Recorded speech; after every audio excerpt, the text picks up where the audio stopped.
All right.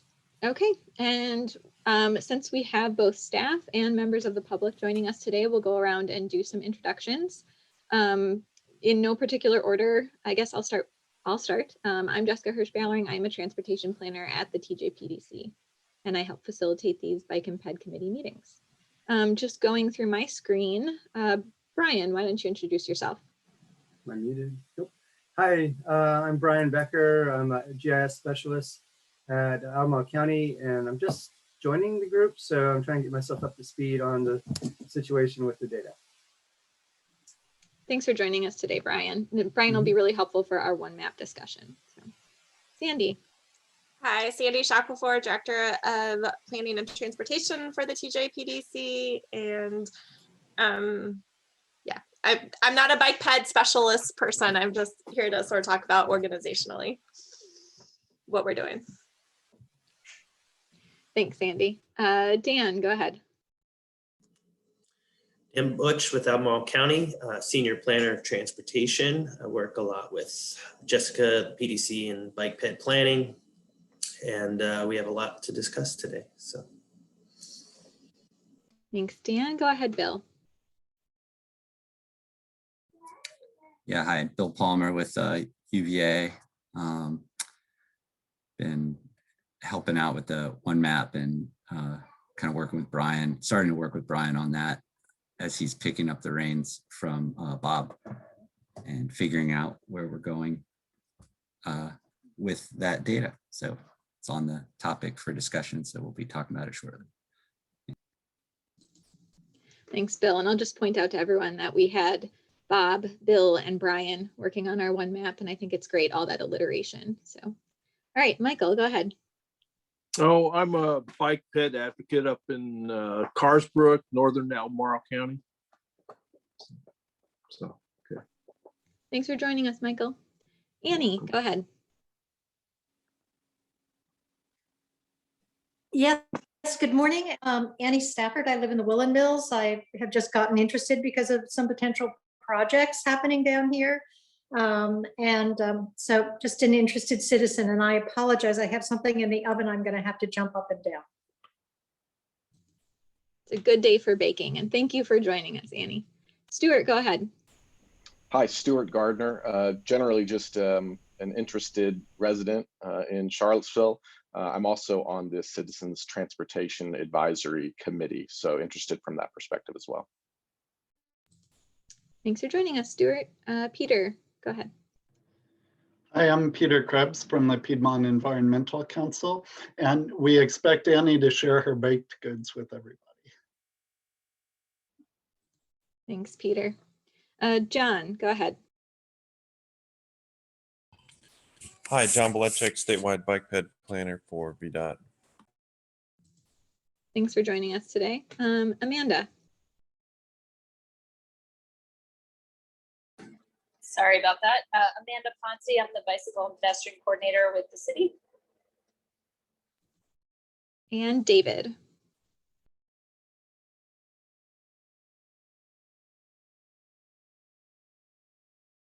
Okay, I got it. Yeah, I'm David Daly. I'm a local guy, very interested in cycling because I'm a cyclist and I bicycle all over the city and out of the city, and I just want to pay attention to what you guys are doing. Great. Well, thank you, everyone. I didn't miss anyone, did I? No. All right. So our first agenda item is the One Map project. So just a little background for anyone who isn't aware, there has been a project in the works for quite a while to try to pull together all of the data from city, county, and UVA on bike and pedestrian infrastructure and put that all in one place and on one map. Hence the name One Map Project. That project was mostly being handled from the technical, hold on one second, just adding Chuck here. That project was mostly being handled from a technical perspective by the city of Charlottesville, and we're really grateful for all the work that they've done so far. But their GIS expert has left, and now we need to finish up our technical work, and that's why we've started bringing in other people. So we have Brian here from Albemarle County who's trying to tidy up Albemarle County's data, but also may have some more information about the data that he received from some information from a technical side of things about the data from the city and UVA. So Brian, I'm going to hand it off to you. I know you just wanted to listen, but if you wanted to give us a little background, some of that stuff you told me just before we started the meeting, I think that'd be helpful for everyone to hear. Okay, hello. So what I got was it's a file from Bob Brown at the city. We had sent data to, there was some confusion initially because there's a lot of cooks in this kitchen, I guess. The data that was provided, the data has been provided to the city, but there had been some changes to field names that was done by another person here at the county as part of our a different project, unbeknownst that that was going to create a problem. So we now know why the county data was not in there. I will get the county data in. The file that I have has got UVA and the city data. It has a city version of the Ivy Creek trails, and so I will replace that with the county's version. And after that, I'm still trying to figure out the data that I've got. It might need some cleanup. I'm not sure. It kind of looks to me initially that the UVA and the city were both just put in there, and not all the common fields were repopulated. So I need to make sure that the agreed upon fields has the data for both the city and the UVA data all in the same rows, and then we will it should be ready at that point to go to whoever's going to host it, and then the app will be ready to build out. So I think just expanding on what Brian said, it sounds like our original concern with the county data not being included with the city and UVA data was just a field name issue, that the field names didn't match. And Brian has that sorted out, and he can handle getting the county's data to have the proper field names. But now Brian is looking at the data that he was handed from Bob, and that data, the city and UVA are not using the same field names. Brian, that's what I'm trying to figure out, yeah. So I'm not sure if it makes sense for us to have a meeting of just the technical folks, Brian, well, Bill and Amanda, as much as you can, to come together and look at those field names again, or does everyone have a list of the field names they should be working towards? We should. I know that was one of the early, we met early on to kind of agree on what field names we would use so that we were all, so that this wouldn't be an issue. Yeah. That was my understanding too. And, obviously it's been over a year since we submitted this data. So I can't totally remember the exact process, but I believe Bob created a geodatabase that had the field names in there, and I just loaded my data set into that and gave it back to Bob. So, if there's some discussion we need to have, that's fine. And we can, either reload it or whatever we need to do. But yeah, I agree with Amanda. I thought we were pretty square on all that.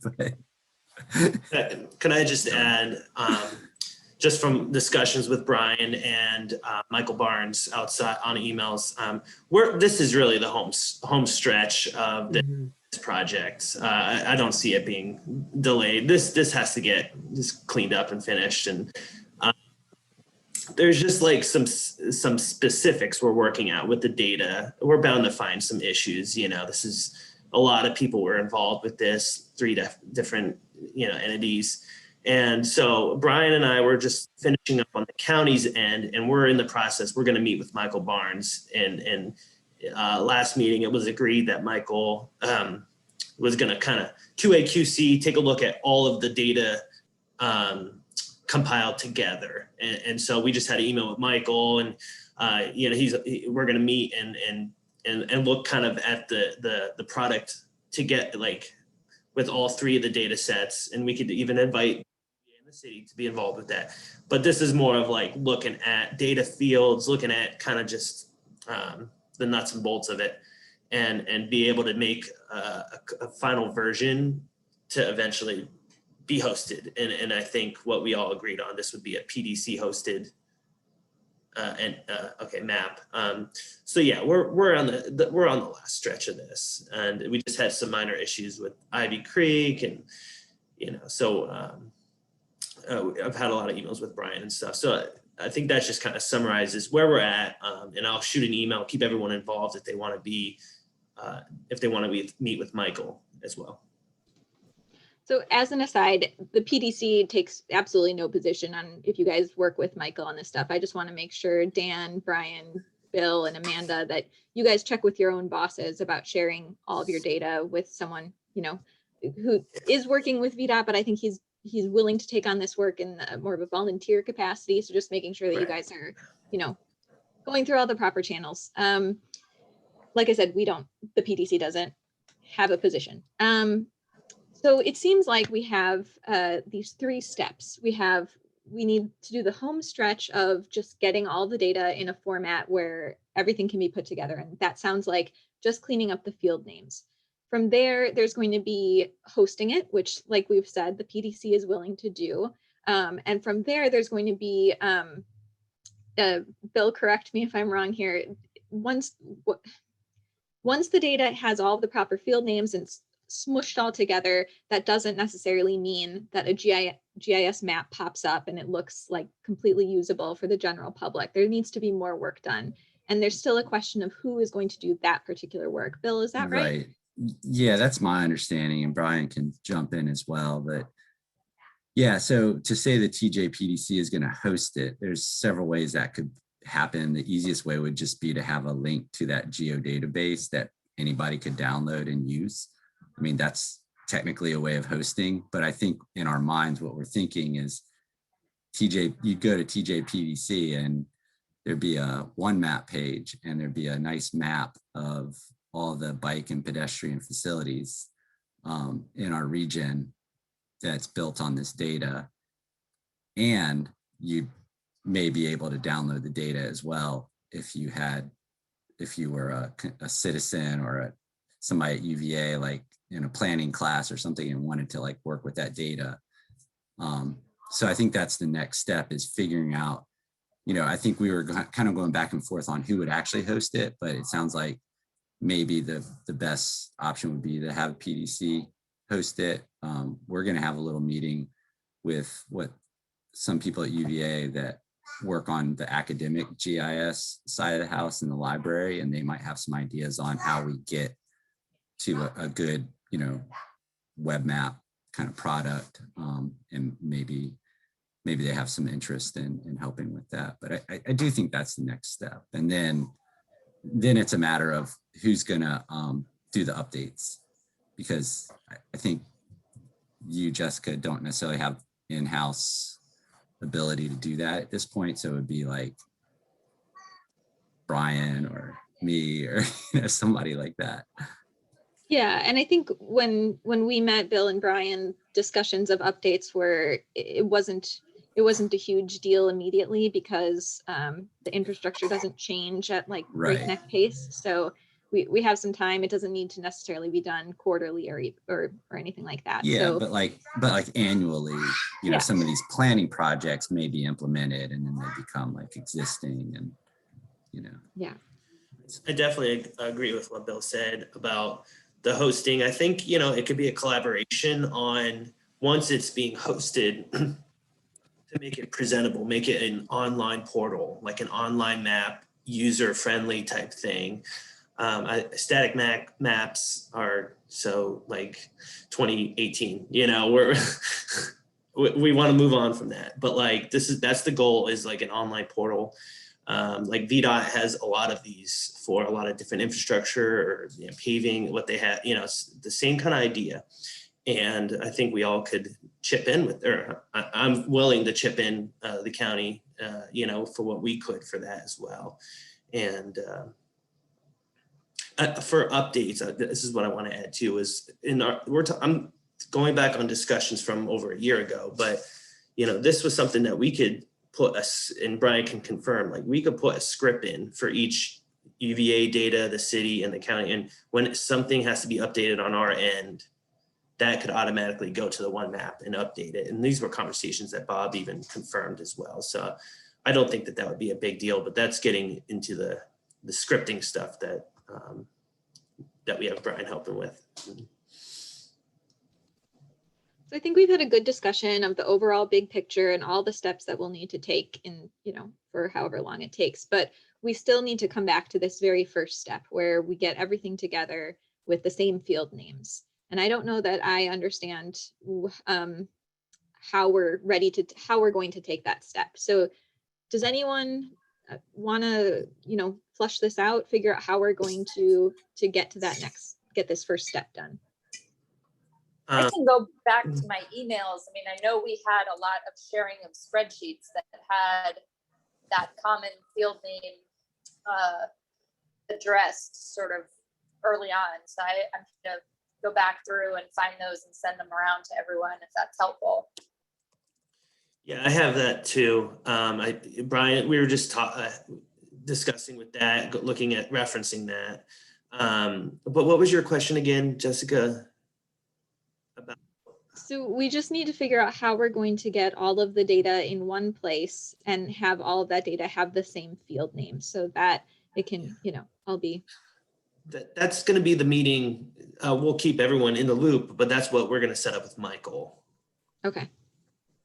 We'll add everyone necessary for the, getting into that, but that's what we're going to be confirming and diving into with Michael and with the help of Brian. Okay, cool. All right, so it sounds like that's going to be our first step. And I just want to, do you have that meeting set up, Dan? No, we shot an email yesterday saying we should get together and just, okay. We knew, like, for the meeting, just with what we just knew that we're going to have to set up a meeting to really gain some traction on this.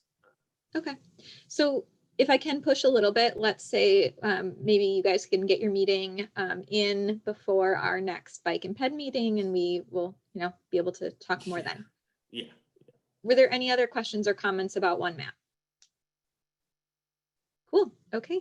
Well, let's move on to our next agenda item, which was to talk about Smart Scale. So as you'll recall, the MPO is kind of formalizing a new process for how we take on Smart Scale projects requested from the localities. So Sandy, I'm going to let you go ahead, talk about that and how it might apply to everyone here and how they might request new projects, new Bike and Ped projects. Okay, I also want to just make sure you saw that there was a question in the chat that I don't know what the All Trails app is, but if anybody knows what the All Trails app is and can respond to Michael's question, that would be helpful. Yeah, so what we are talking about, and for anybody who's unfamiliar with Smart Scale, this is a every 2-year application process where we submit applications for the state to fund transportation infrastructure projects. So it's based on a scored process where there are several different categories, and basically projects are scored, and the projects that have the best benefit compared to the cost are projects that get selected. We actually were really successful in this last round of Smart Scale. We submitted, I think we had all but 1 or 2 of the projects we submitted for funding approved. So we got over $114 million throughout the MPO area, or throughout the PDC area in transportation funding. One of the things that we're talking about now is that we want to be able to provide that there were some hiccups in projects that we thought we were going to submit that we didn't get submitted just because there needed to be more public involvement. And so by the time we had a project that was ready to move forward and got the public feedback, we realized there wasn't strong public support for that. So what we want to do is make sure that as we select these projects and move them forward, that we're doing all of that public engagement, getting public buy-in, making sure that we're meeting a need that the public has before we submit the application. So that's sort of the background. what we are talking about, I have some initial meetings scheduled with the city and the county to start talking through what projects might be selected. So just to remind you, the MPO is going to select up to 2 projects that will have a significant level of public involvement to go through a very robust process. We'll do that outreach for, I don't know, probably between 6 and 8 months to really get applications nailed down. And then we'll be prepared to submit those during the next round of Smart Scale, which will be in the spring. So I have some initial meetings with county and city staff next week. Amanda, Jeanette is scheduled for that, so you may want to reach out to her if you want to have some discussions with her ahead of time or be involved in that meeting. I don't care personally. She gave me a list of people to include, so if she's not already in the loop and you have some thoughts, you may want to reach out to her ahead of time. What I am thinking is that in March, we're going to be going to all of the MPO committees, this committee, et cetera, to just ask for initial thoughts on what they think should be considered for the MPO to pick up for this robust public participation process to prepare a Smart Scale application. I want to bring an initial list of project requests to the policy board, the MPO policy board in May for them to start reviewing and thinking through. And then we're going to request that they make their project selections in July. We do have 4 total slots for the MPO to submit projects. We could submit 2 additional projects beyond those, but we're going to select 2 that we think merit significant public engagement at that point. So those would be because there's a lot of public interest in it, like we found with the Route 20 project, that could be a potential option where we go back and revisit that and think through with a much more significant public engagement process. Or it could be based on just the scale of the project. You know, there's a lot of activity and need to address congestion and safety concerns on 29. We got some of those projects, you know, funded. It's a much scaled down version of what was prepared when we did that small area plan. So there are some potential options there. So the criteria isn't necessarily based on how big the project is cost amount wise. It's based on how significant it is to the community based on any number of factors. And the policy board will be picking 2 based on that criteria. So what I would suggest is that you all be talking with your local staffs about what your staff priorities might be. And then at some point between now and probably April, we'll be asking for formal requests for the MPO to consider projects for this public engagement process from your boards and councils. So we'll want to have sort of some of the elected official support for those projects moving forward in May. And so then in May, we'll have the policy board start going through the options so that they can vote on the projects in July. So that's really it in a nutshell, the general timelines. I don't know what questions you all have. Excuse me 1 second, let me shut the door, I'm sorry.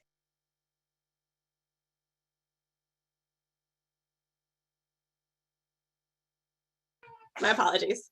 But yeah, I'm happy to answer any questions. This is a process that we're developing right now. So I don't know exactly how it's going to go, but that's the general process that we're going to be following in the general timeframes.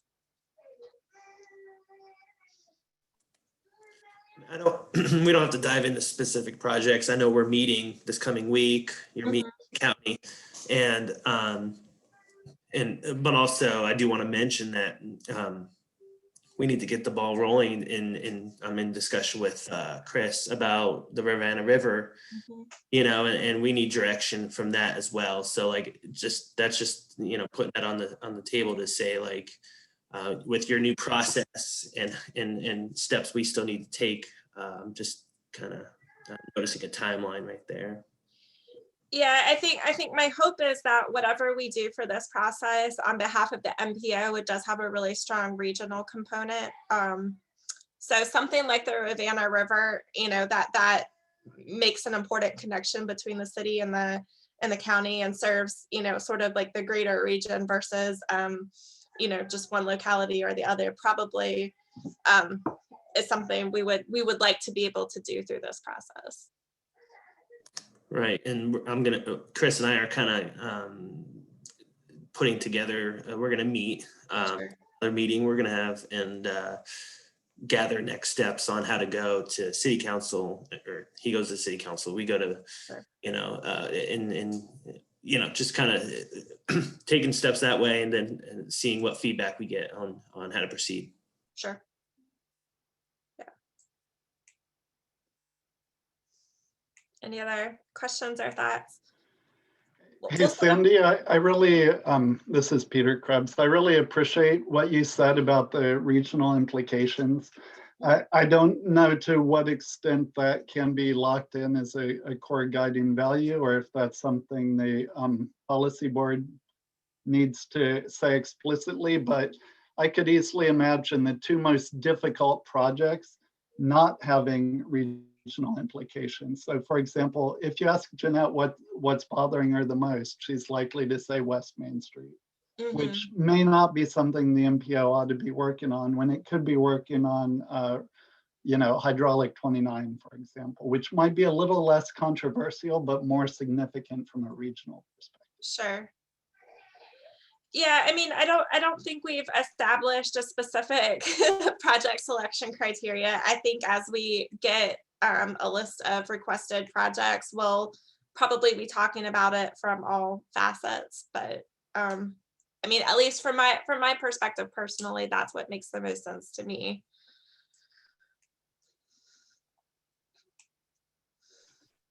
So Sandy, could you remind us what you were hoping people would come to our March meeting with?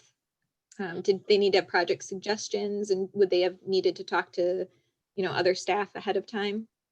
Yeah, so in March, that should be a pretty good idea of what projects you think will at least be discussed by your boards and councils, if not have already been discussed and supported by your boards and councils. So that will just start giving us an initial list that projects are going to come from. By May, by the MPO policy board meetings in May, we should have a formal request from all of the either the MPO committees or your boards and councils. So that's when the requests need to be formalized before the meeting in May. So I would say probably that would need to happen at a council or board meeting in March or April. Thanks, Sandy. Any other questions?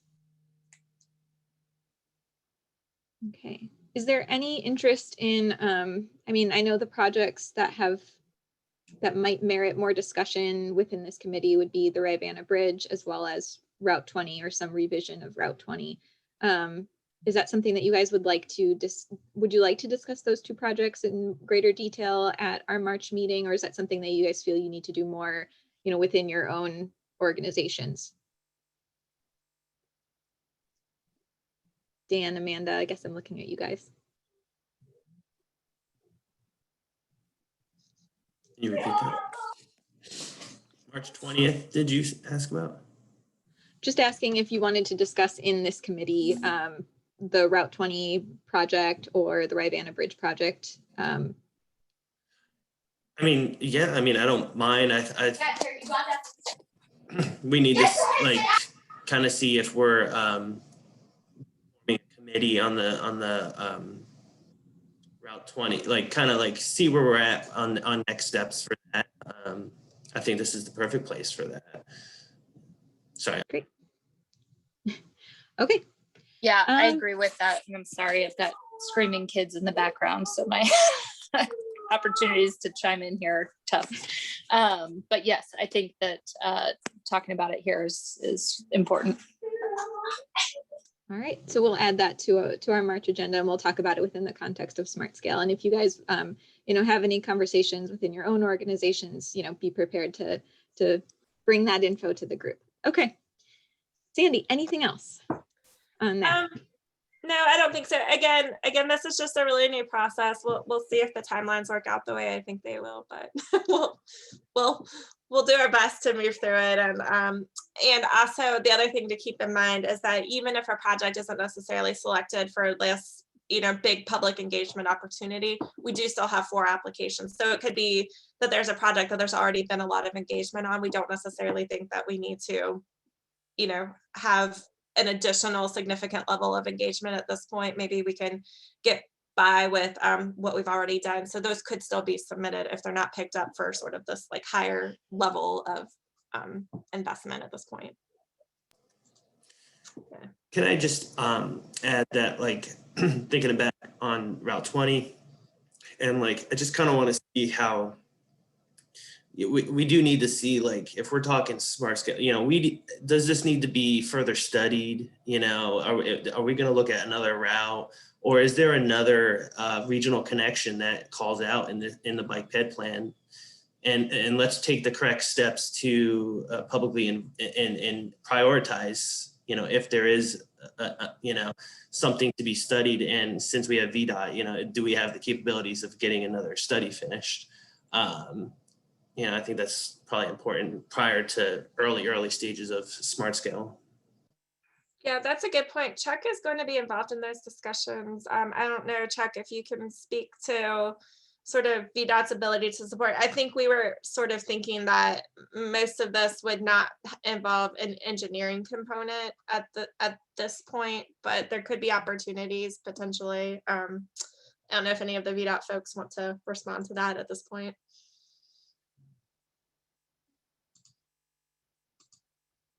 Did we lose everybody but Chuck, Jessica? I think so. Okay. The thing that might be useful as far as VDOT's involvement is, I don't know if we're able to access the MetroQuest survey stuff that they do, or not the stuff that they do, but the account that they have to be able to do that additional outreach for some of those projects. That would seem to be pretty helpful.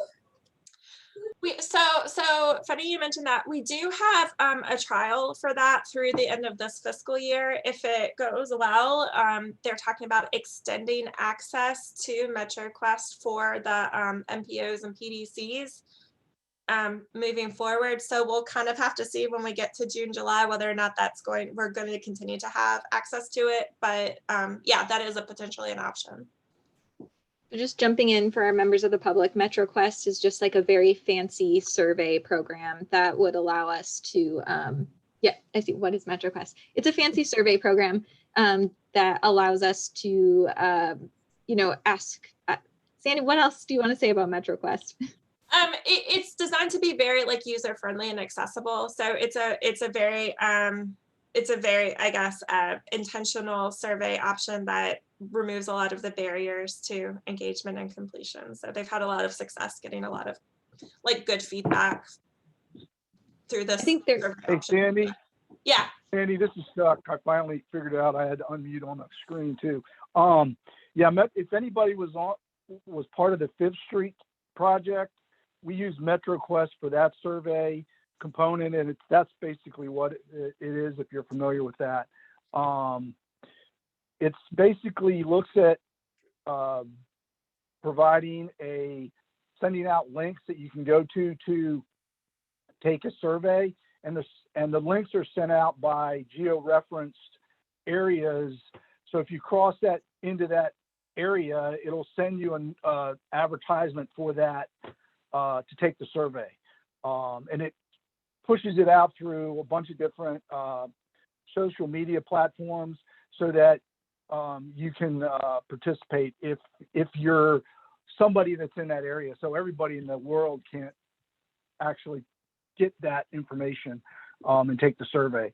But it's a good way for us to gather data, and we've had a lot of good success across the state. I know 5th Street, we had over 1,200 participants in the survey, so it was a way to get a lot of data points and get people's input. Regarding the VDOT's participation, I know there was a question earlier. They're developing some information on projects moving forward and whether it meets a V-Trans needs or not. So we'd have to evaluate it to see how much participation we could provide in that perspective from consultant standpoint. So It's just would have to be evaluated to see if it meets a high enough need in the statewide plan to justify spending those limited statewide planning resources on a study. Great. Thanks, Chuck.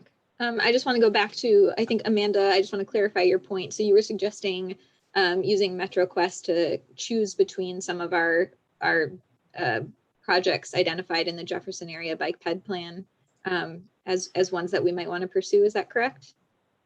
No, actually, I was thinking more about that as a tool for some of these other projects that may still need additional engagement, like the Route 20 or Rivanna River. But I think we were fairly good on Rivanna River, right? It was just Route 20 that needed more engagement. I think it could be argued that, you know, either way, Route 20 definitely needs more engagement. I think it could be argued either way with the Rivanna Bridge. We did have a lot of engagement at our one workshop, but I think that more people would like to say more things too. So great. I think that's a good idea. Sandy and I can talk a little bit more about MetroQuest and what that might look like in the Smart Scale project offline, and we'll bring it back to you in March when we have another discussion about it. Were there any other questions or comments about Smart Scale? All right. Oh, go ahead, Dan. Just wanted to say if we take the route, the Rivanna River crossing to the board, that would be a public meeting, public comment available as well. So. Yeah, great.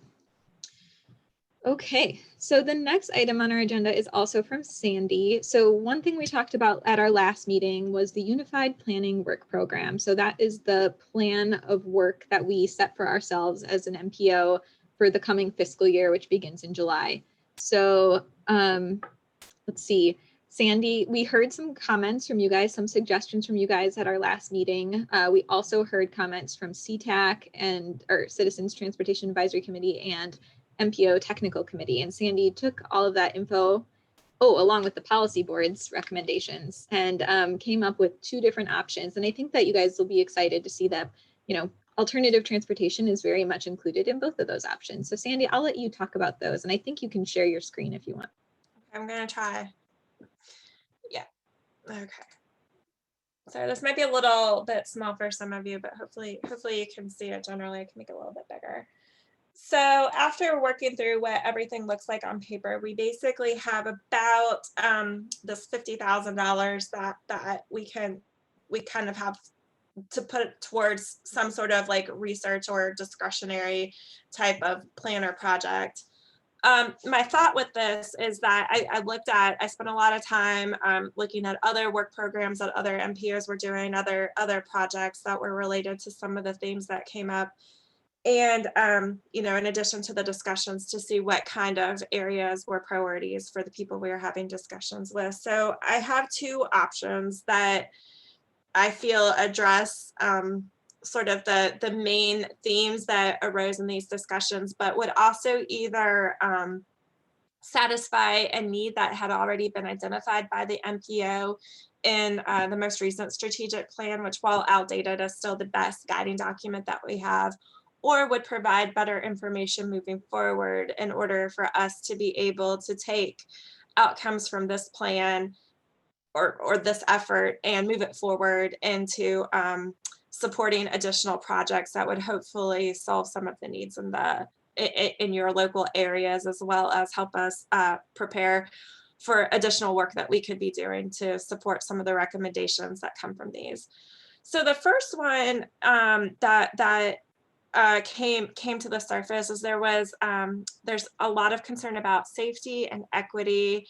And in the strategic plan for the MPO, there was also this really strong desire to really be considering pedestrian networks as opposed to more bicycle-oriented facilities. So this first one would have both components, but it would be sort of a focus on equity and safety, looking at bicycle and pedestrian involved crashes and really starting to look at what are the common denominators and factors across the board, not just location specific, but also what other factors are contributing to you know, especially serious injuries and fatalities that involve bicyclists and pedestrians. And from there, we would hope that we would either be able to identify locations that need further study or evaluation, or else look at other risk factors like lighting, time of day, lack of access to major attraction centers like schools or daycare centers or something along those lines, grocery stores that people are trying to access without adequate facilities. And so this would launch us into being able to do better outreach and education in some cases, or else to have a better sense of what kinds of bicycle and pedestrian projects we might need to prioritize based on safety considerations. There is an MPO that had a pretty good analysis that I think we could base this, the Martin MPO.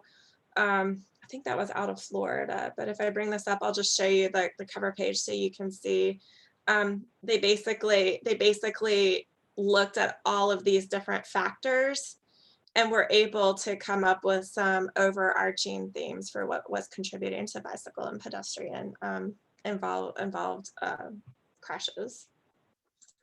So that's option one. Option two, I think, would be less data centric and more research based. And so I think we could either do this option one, and we would have that as sort of like the sole additional project, or we could focus on these other two options. The other two options involve transportation funding and also also focusing on some of the local environmental initiatives that both Charlottesville and Albemarle are pursuing. And I think both of these, while not directly bike ped related, I think both of these have some really strong tie-ins to bike ped types of facilitating stronger use of bike ped facilities, and making sure that those are definitely important ways that we are contributing to these goals. So the first one is just looking at sort of best practices for what we can do to support the climate action plans that both the city and the county have adopted through a regional transportation planning process. This would probably be mostly looking at best practices that other regions have adopted, specifically regions that are in non-attainment areas that are required to report air quality and make sure that they're taking significant strides to contribute to that reduction in pollution.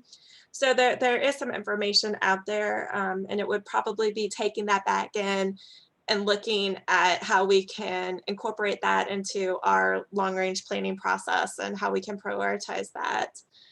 The second one is sort of a second part to a revenue study that we're doing right now. And this would be to look at case studies where there has been success in leveraging additional investment into the transportation system.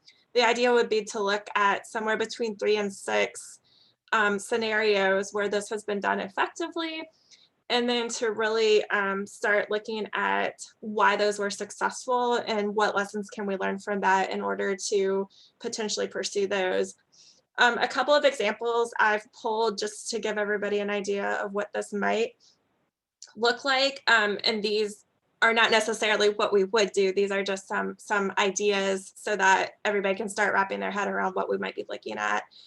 I actually came from Lynchburg, the Lynchburg area before this. And so in Lynchburg, very similar to Route 29 business through Charlottesville, there's Route 29 business through Lynchburg.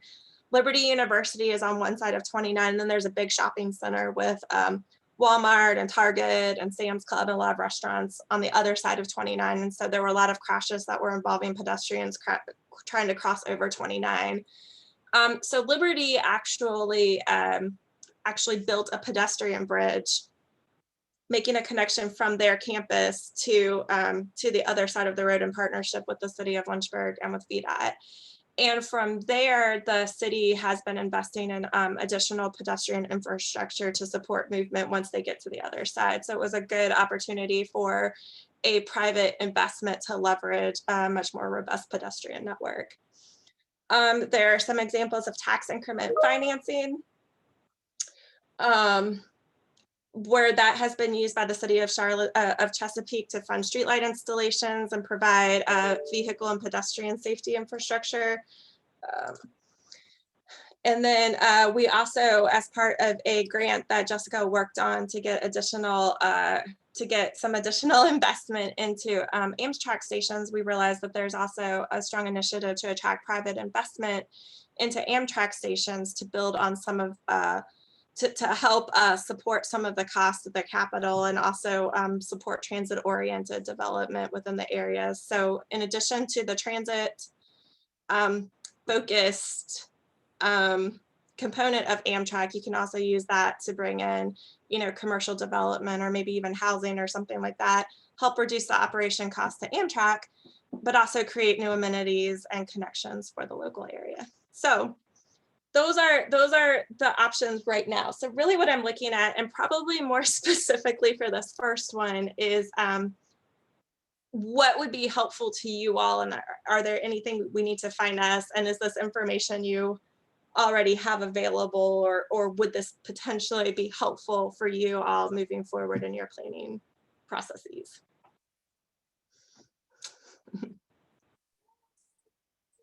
This is Amanda.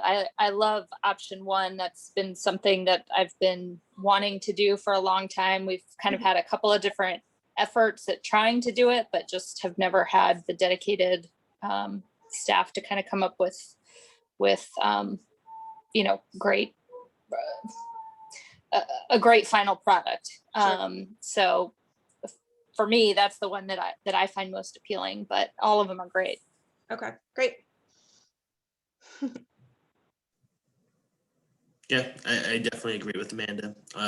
That seems like it's an area of focus that we need to focus on more in the bike ped community, I'm saying. So yeah, I find that it would be valuable. Okay. Yeah, I agree with that. This is Bill. Not that I have too much skin in this game, but option one seems like really appropriate for everything that's going on, especially in the city with the comp plan update and the discussions around that. I would just also add that the Jefferson School and I forget exactly what it's called, the Heritage Center over there, they have a lot, they've been thinking about this kind of thing a lot, and I'm sure others on this call probably know more about it than I do, but they might be a good, you know, reach out or resource to help guide, you know, that process as you get into it. Sure. But I will say, you know, the county did just finish our phase one climate action plan, and looking for, you know, we're already in discussions with implementing strategies that are specifically called out in our transportation sector, some goals identified and stuff. So do you need a decision right now? I don't know that you guys necessarily need to vote. Mostly I just want feedback, because ultimately the policy board is going to be voting on which ones that they would prefer. So, I mean, if you guys want to say, you know, if you want me to be able to say that we talked to it with the different committees and that you all want to state what your preference is, I'm happy to take that to them. Okay. Yeah, I definitely want them to decide on it. I definitely see how beneficial both would be, and how some background that we have on the climate action. But I think the task one, if you scroll up to the, you know, that's definitely, I think would be, it would be very beneficial to look into further. Okay. Is that a general consensus among everybody? That seems to be what I'm hearing.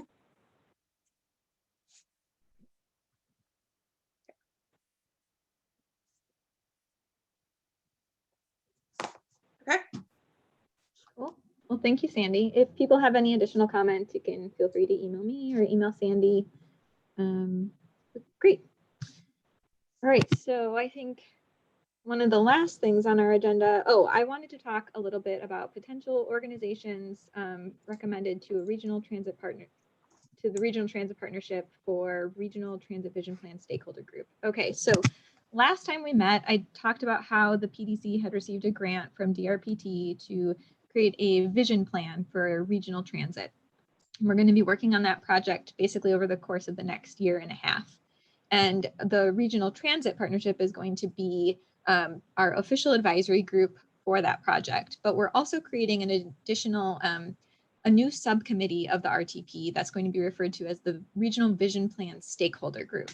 And we're filling in a list of all the organizations that might be good for that stakeholder group right now.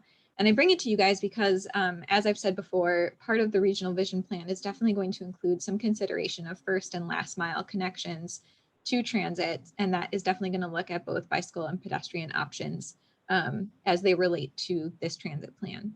So I just want to put it in your minds that I would definitely like to see some bicycle and pedestrian groups be in this stakeholder subcommittee. And you can either make any suggestions right now if you know of particular organizations, or if you as a member of your department at the city, county, or UVA want to be part of it, or you can email me after this meeting to make those recommendations. I'll just open the floor if anyone wants to make any comments or suggestions. The only other thing that might be worth considering in this is, scooter and e-bike, sort of how the dockless mobility works with transit. So as you're thinking about stakeholders, including that as part of consideration, I think. Great. Do you think that's something that you would want to represent, or should I reach out to VEO directly? Good question. I can reach out to them and see if if they're interested, or if they'd like for me to, it might make more sense for me or somebody like me to do that. But I'll talk to them and see. Sounds good. Any other comments or suggestions? All right. Well, as always, feel free to email me with your suggestions and or questions. And the last item on our agenda, and we are hoping to wrap up a little bit early today, and we're on track to do that, are just updates from staff and VDOT and any bike and pedestrian related comments or concerns from the public. So if we still have Chuck with us, Chuck, did you want to give us any updates from VDOT?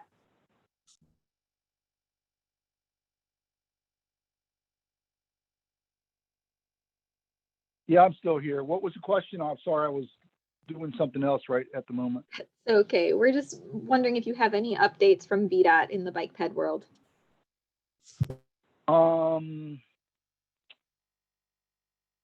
Not right now. Basically, we've already wrapped up the projects we were working on, and we're getting ready to kick off the 29 North study, but that doesn't include any, well, we'll look at it, but I don't know, it's not including any trails or anything that I'm aware of. So that's the only thing I've got underway at the moment. John would probably, Bolachek would probably have a better idea of what's going on across the state regarding it. There was a recent study that was put out by NCHRP on bike and ped safety at alternative intersections, which might be something people might want to look at as we move forward with some of these alternative intersections like the R-Cut and roundabouts and some of the other things, to show how pedestrians and bicyclists can traverse those type of intersections. Like I said, it just came out last week. Let me see what the number is.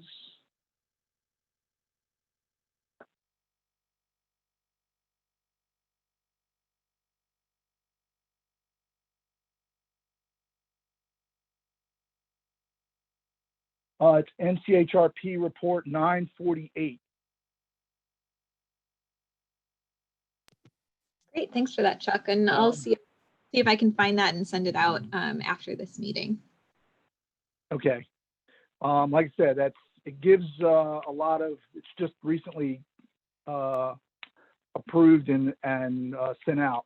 And I heard about it at the TRB meeting earlier last month. So that's all I have. Great, thanks, Chuck. All right, going through staff. Amanda, if you have a quiet house, do you want to go ahead? or we can come back to you. Trying to think of things that are in the works. I mean, we certainly are doing a lot with all of the smart scale projects that we have underway and funded. We are working on Preston Avenue, looking to see if we can add a bike lane there, and we'll be working with the adjoining neighbors to kind of come up with a plan that meets their parking needs and also hopefully accommodates bicycle facilities. We've got our right-of-way Angie Schmidt discussion this evening. Hopefully you were able to get a copy of the book and are able to join us tonight. And I think that's about it right now. Great, thank you. Bill, go ahead. Hi, yeah, I don't really have too many updates. We've been working with some students that, depending on how things go with the semester, maybe having something around the time of Earth Day where we're able to close off a portion of McCormick Road for, an afternoon to kind of demonstrate to cars, and vehicles, to demonstrate what that might feel like, to have more, pedestrian and bike priority on that road. But I don't have, it's still in planning. And so, details to come if it happens. That sounds like a fun project. So we'll definitely want to hear more. Dan, go ahead. All right. So we have some studies going on, the Crozet master plan. There's a lot of input on bike ped alternative transportation. So that's it's still in the works. That was going to the CAC, and it's still in the development. And the Fifth Street STAR study was just sent to the board for their information on the recommendations, and which that study just finished up this winter. And we do have a Royal Corridor study underway, going from 29 to John Warner Parkway, and so that's going to have some definitely some bicycle pedestrian recommendations in there as well. And let's see here, just for we're working with VDOT, but through Parks and Rec with some land use permits, some access easements there for some proposed trail routes, trying to get some homework done with that, get these set, but also just some older projects that are within the county's construction, just for information purposes.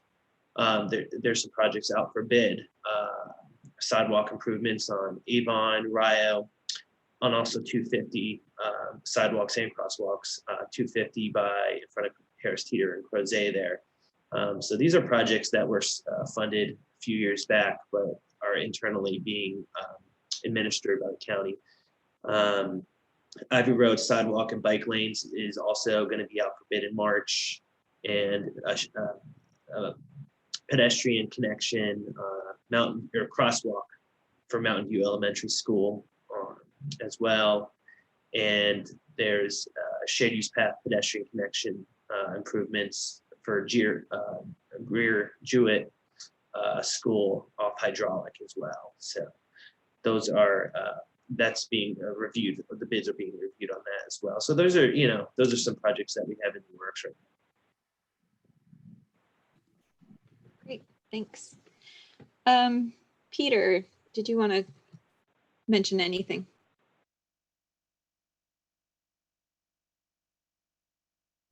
Oh, you're still muted, Peter. Okay, now I'm on mute. Sorry about that.